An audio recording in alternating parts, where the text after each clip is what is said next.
Assalamu alaikum wa rahmatullahi wa barakatuh. Welcome to Somaliland National Television English News Program. My name is Farhat Sheikh Habib and I'm here to update you with the latest top stories. Coming up, the main news headlines. Somaliland Ministers of Presidency and Livestock make an impromptu visit to ailing composer Basbas. Heavy rains killed more than 300 livestock heads. Somaliland Minister of Health laid the cornerstone of a new premises built for mentally unstable people.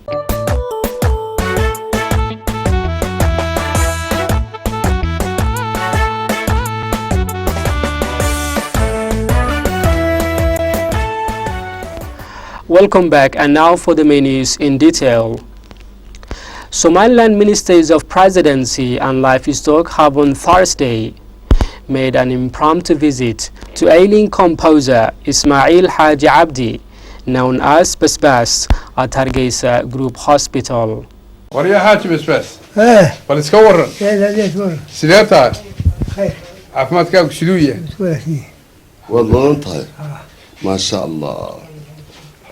The Minister of Presidency, His Excellency Mahmoud Hashi Abdi, and Minister of Livestock, Mr. Abdullahi Muhammad Dahir Akuse, paid a visit to the legend composer Mr. Ismail Haji Abdi, well known as Basbas, at Hargeisa Group Hospital.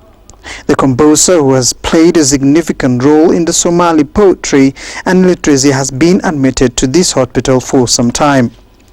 The Minister of Presidency, His Excellency Mahmoud Hashi Abdi, have during his visit prayed for the composer for a speedy recovery and promised that the government will do all it can to make sure he is well taken care of. Minister of Livestock Mr. Abdullahi Muhammad Dahir Akuse discussed the legacy of Mr. Basbas during his time in the Somali literacy and poetry. The minister urged the Somalilanders to show gratitude and support to Mr. Basbas during his hard time. At the conclusion, the composer Basbas praised the high-ranking visit of the two ministers and he thanked the Somaliland government for its support. Somaliland Minister of Health Dr. Saleban Ise Hagletosi has on Thursday laid the foundation stone for a new premises being constructed for mentally ill people in Hargeisa Group Hospital. Somaliland Mental Health Support Organization, run by members of Somaliland diaspora, are carrying out the investment to construct the new premises. The center is to provide necessary care to mentally unstable people in Somaliland and nearby regions. Minister of Health Mr. Hagletosi, speaking on the occasion, emphasized on the importance of supporting patients in Hargeisa Group Hospital, where he thanked the organization members who are constructing the building. The minister stated that this is the first donation dealing with construction ever received. Chairman of Somaliland Mental Health Organization, Hashi Abdullahi Hassan, has on his part discussed the significance of providing necessary support to mentally unstable people in Somaliland. Although the exact number of mentally ill people in the country are not known, but it's now true that most of them are faced with hardships as they do not have people who can give them what to eat, where to sleep, and are wandering in all towns in Somaliland. It is recognized as being the most vulnerable people in the community in Somaliland. Professors Ahmed Ismail Samata and Luz, who attended in a large conference organized by Somaliland Society in Europe at the Sweden Parliament Hall, have collectively called the international community to recognize Somaliland. The two professors have both emphasized on the strategic location of Somaliland and its importance to the region and as well the world. The question isn't that. The question is, what is the non-recognition of Somaliland? What could it do to the existence of Somaliland? Because Somaliland does exist. You're the proof of the pudding in the eating. And you've got it all right.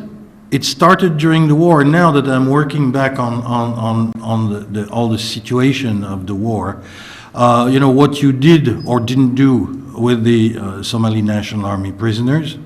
I mean, in many wars, these guys would have been simply shot. You shot only about 200. I'm not sure of the figure, somewhere between 200 and 400, which is nothing. If you think of the slaughter of Hargeisa in 1988. You stopped two civil wars after they started. And it's much more difficult to stop them once they have started than not to have them start. I mean, you've got all the marks right.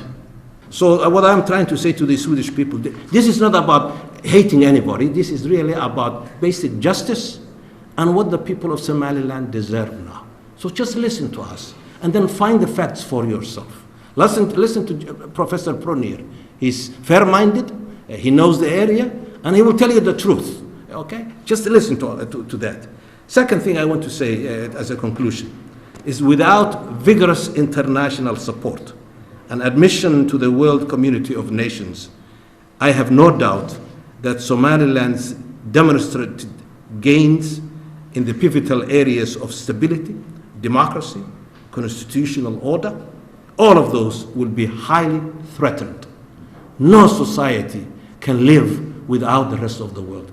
So don't leave us out in the cold, because if you do, what is going to happen is we're going to lose what we have built. The peace, the constitutional life, the freedom of press, all of these things will increasingly begin to erode, because there is no international support for that kind of institutional culture. And then the final point I want to say is that I'm thrilled to be here today. I'm honored to be in this splendid building and this wonderful city. I was this morning going through the headquarters of the local government, just built for the millennia. I mean, it's an impressive place. So I appreciate the opportunity. I want to thank the leadership of the Somali land communities in Europe, and particularly the branch here in Sweden. I'm grateful for your attention, and I thank you so much. In an interview we've conducted with Sabawanag District Commissioner, have confirmed that large number of livestock herds died during the heavy rains that fell in many parts of the country. The community is still traumatized as they have experienced such large number of livestock dying at once as a result of heavy rains. Members of the community have on their part stated that the heavy rain seriously affected the livestock and the people as well. Sabawanag District Commissioner said that they are assessing the situation and considering long-term measures. Nothing can be done other than providing the affected people with drought relief food. That brings us to the end of our English news program on Somaliland National Television. From me and the rest of the team are leaving you until we meet for the next time. Goodbye.